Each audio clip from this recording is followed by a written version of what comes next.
बड़े बूढ़े कह गए हैं कि पैसा इंसान से सब कुछ करवा सकता है। सबसे पहले ग्लेन मैक्सवेल, उसके बाद हेनरिक क्लासन, उसके बाद अब निकोलस पूरन वेस्ट इंडीज के। आईपीएल ने पैसा बनाना, पैसा छापना, पैसा देना तो ये सारा कुछ किया है, लेकिन उसने क्रिकेटर का बेड़ा गर्क करके रख दिया। उसने इंटरनेशनल क्रिकेट का बेड़ा गर्क करके रख दिया।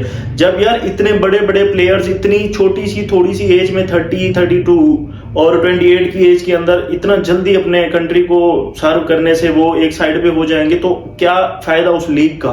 क्या फायदा उस लीग का जो कि आपको पैसे देती है, आपका क्रिकेट टैलेंट बिकता है वहां पर, आप कंट्री के लिए सर्व नहीं कर पाते। तो आईपीएल की जो मैनेजमेंट है वो टोटल इंडिया का जो बीसीसी है उसको देखना होगा कि यार हम आईपीएल का शेड्यूल, आईपीएल के मैचेस कम करें, उसको शॉर्ट जितना हो सके उसको करें। इसका सोल्यूशन सिर्फ यही है और कुछ भी नहीं है, क्योंकि जब इतने मैचेस आपको 20-20, 15-15 मैचेस आईपीएल के अंदर देखने को मिलते हैं एक टीम के, तो प्लेयर ने थकना भी है, प्लेयर्स ने पैसा भी छापना है, उन्होंने अपनी जो इंटरनेशनल ड्यूटी है उसको एक साइड पे रख करके आपकी आईपीएल खेलनी भी है। तो आपको चाहिए कि इंटरनेशनल क्रिकेट को बचाने के लिए आप इतना करेंगे, उसका जो टाइम पीरियड है थोड़ा सा शॉर्ट कर दें, और ऐसे सीजन में आप रखें कि जहां ना तो प्लेयर्स को थकान हो, ना तो उनका टाइम वेस्ट हो, और ना ही उनको पैसे की कोई कमी हो। आप इस शेड्यूल की बेस के ऊपर आईपीएल के जो मैचेस हैं वो करवा सकते हैं। इसका सिर्फ यही सोल्यूशन है और कोई भी नहीं है। यानी कि वो प्लेयर जिन्होंने सर्व करना था अपने कंट्री के लिए, यार वो 30 की एज में छोड़ के जा रहे हैं। निकोलस पूरन, जिसके ऊपर टोटल वेस्ट इंडीज की टीम निर्भर थी, उसने रिटायरमेंट अनाउंस कर दी।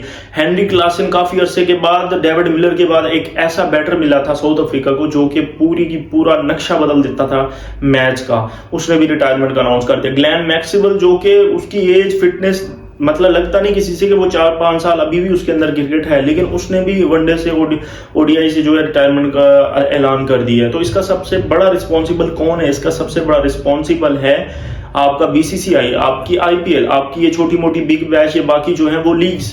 अगर आप एज कंपेयर टू आईपीएल बाकी सारी लीग्स को देखें तो उनके जो शॉर्ट टाइम मैचेस हैं वो बहुत शॉर्ट हैं, मतलब लाइक किसी के 10 हैं, किसी के 5 हैं, किसी के 8 हैं, 10 से नीचे हैं। लेकिन आईपीएल एक वाहिद लीग है जो कि तकरीबन 2 महीने तक जारी रहती है, और जिसमें इतने ज्यादा मैचेस होते हैं कि प्लेयर्स को समझ नहीं आती हम अपनी इंटरनेशनल जो ड्यूटी है उसको निभाएं, या फिर अपने कंट्री के लिए खेलें, या फिर आईपीएल के अंदर अपना मोटा पैसा छाप। ग्लेन मैक्सवेल ने तो ओडीआई में उसने रिटायरमेंट का अनाउंस किया है, वो टेस्ट से ऑलरेडी रिटायर था, अब टी20 से भी बस चंद एक उसके महीने हैं, उसके बाद उसने रिटायर हो जाना। जो हेनरिक क्लासन है उसने ना सिर्फ टी20 से, ना सिर्फ टेस्ट से, बल्कि ओडीआई से, हर जगह से उसने रिटायरमेंट का ऐलान कर दिया। उसके बाद जो पूरन है उसने भी टोटल जो इंटरनेशनल क्रिकेट है वहां से उसने रिटायरमेंट का ऐलान कर दिया है। तो इसकी सबसे बड़ी वजह क्या है? इसकी वजह शॉर्ट टर्म के अंदर ज्यादा पैसा कमाना, ज्यादा पैसा छापना। वो प्लेयर्स जो कि बड़े होते हैं इसी ख्वाब के साथ कि हम बड़े होकर के अपनी क्रिकेट के थ्रू अपनी कंट्री को सर्व करेंगे और अपने जो मुल्क है, देश है, उसका नाम रोशन करेंगे, लेकिन उनके सारे ख्वाब चकनाचूर हो जाते हैं आ के ऊपर, एंड के ऊपर, पैसे की बिना के ऊपर। अब पैसा उनको, मोटा पैसा कहां से मिलता है? लीग से मिलता है। मेन लीग कौन सी है? आईपीएल है।